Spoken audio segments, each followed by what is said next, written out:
Zoe, my auntie Linda grew up in Singapore and she taught me to do this amazing crab dish that I know you're going to love. It's got lots of pepper in it, a bit of chilli. In fact, the name I'm going to give it is Singapore pepper crab. Linda style. There we go. Like that. Now, to start with, I've got some bits and pieces, but I've got some whole peppercorns, some black peppercorns. You can use white ones if you want, or Szechuan, but she made it with the black peppercorns, and I love them. The thing about pepper is when you toast them, they actually lose their heat. Their pepperiness becomes less pungent, I suppose. Exactly.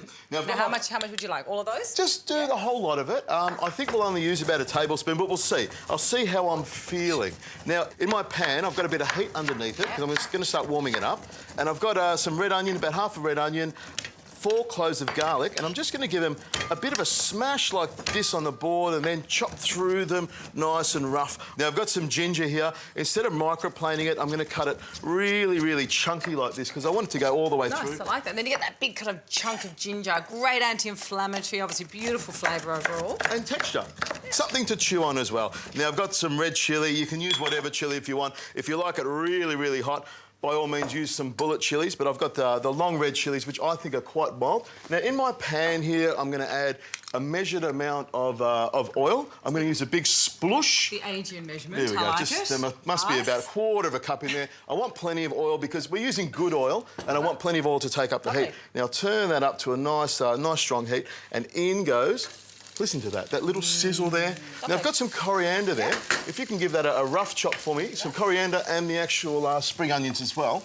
What I'm going to do is bring my crab in here. Have a look at this. Wow, is that gorgeous? Impressive. Very impressive. What I've done is I've broken it in half and removed all the guts, but the other part you've got to take off are the dead man's fingers. See these things here? Now, I've seen you do this before. They are not fun looking. You want to take these off, and then what you do is you cut the crab in pieces like this, all the way through the middle there, and you want to break it up a little bit. And you can see as well, Zoe, I'm using a chopping board that has a little like ridge around it to catch all the juices. Smart little invention. Yeah, when you do this, it's probably a good idea to do it on the sink, you know, to pick up all the little bits and pieces.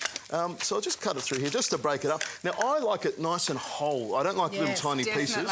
Now, what I'm going to do, and this is something you've got to be careful of, with the back of the knife. I might stand back a little bit if that's all right. Although, if you do use the blade, make sure it's someone else's knife. That's the other thing. So just give that a bit of a tap like that. And what I want to do is break it open so that the flavour gets in there and also helps it to cook. And when you're actually eating it, it helps you to break it apart as well. So stand back again. There we go. Just smash that up like that. There we go. Oh. In we go. Now, you can see my onion, my garlic, my ginger and my chilli. You can see it's caramelised beautifully. And what I'm going to do is start throwing these pieces in here. So they start to cook. You can see this colour here, it's actually quite dark, and this is a good indication of raw crab. As it cooks, you'll see it'll start to change colour, and that's how you know it's cooked. Now, to add to this, I'm going to get some soy sauce, a nice big splush of soy sauce. About a quarter of a cup goes in there. I'll move this all up for you. Oh, thank you very much. And some oyster sauce, and that'll thicken it up just a tiny little bit. So I'll put about a quarter of a cup in here as well, just around the outside. That's probably all the salt that you need, though, isn't it, Adrian? Come on, Zoe, you know. You reminded me, actually. I put a little bit of salt in there because you need to actually cook with some salt. And I've also got some chicken stock. I'm going to put about a quarter of a cup of chicken stock in here because I want to actually steam the crab. And, of course, Linda would be upset if I didn't have the peppercorns in there. So I'm going to put...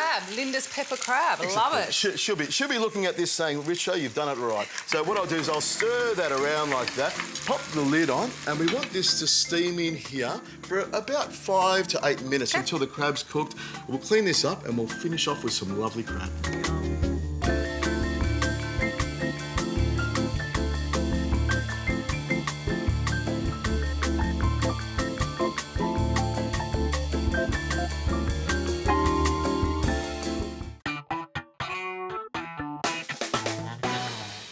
Have a look at that, Zoe. Oh, it smells incredible. Salty, bit of chilli, the crab, the fishiness. Oh, I'm so excited by this. I'm foaming at the mouth. This is just one of these dishes that gets me all excited. Now, if you want, you could chop up the crab a little bit more, but I like the big chunks like that. I like to get the nutcrackers in there and bust it all up. I'm going to put that thing there. Now, what I'm going to do, Zoe, is thicken up the sauce here because I want that to flow all over the crab. So a couple of tablespoons of the stock in there. A couple of tablespoons, the stock and some corn flour. There's about 3 tablespoons tablespoons here. Now, you never know how much corn flour you really need to put in there, so I just make up a little slurry like this, just mix it around till it's all dissolved, and then what I do is I just stir it in slowly. The trick is not to add too much corn flour. You don't want it to be too sludgy. Now, while I'm doing this, Zoe, if you can grab the herbs, throw the herbs in here. Beautiful. Now, see how that's thickened up there? I reckon it's about a tablespoon and a half of corn flour has gone in here. Now, what I'm going to do is I'll get you to stand back a little bit. I don't want to cover you in this. I'll just get the sauce and pop it all over the top there. You want it to be a little bit thick so it actually sticks to the crab. Have a look at that. I've got paper towels. I'm ready. And then what you do, dive Zoe? in. Pop the lid on like that, and then you're ready to dive in. Now, Zoe, I'll just move the lid over here so we can get into the mud crab. You can see we've gone from a whole mud crab, smashed it up, cooked it up in a couple of minutes, and we've got a beautiful, tasty little peppercorn mud crab. I'll just get in there into the little bit of meat there. Have a taste of that. Oh, can't wait to try it. Oh, Zoe, that's delicious. Amazing. The peppercorns are giving me plenty of punch in there. The crab is nice and delicious. It is quite strong. I think my Auntie Linda would be very proud of me. What do you think? You know what? That is beautiful. It's got the spiciness, the saltiness. I love it. It's had too salty for me, but I do always say that, but it really is tasty. Nice work. All I need is a bib, and I'll be right.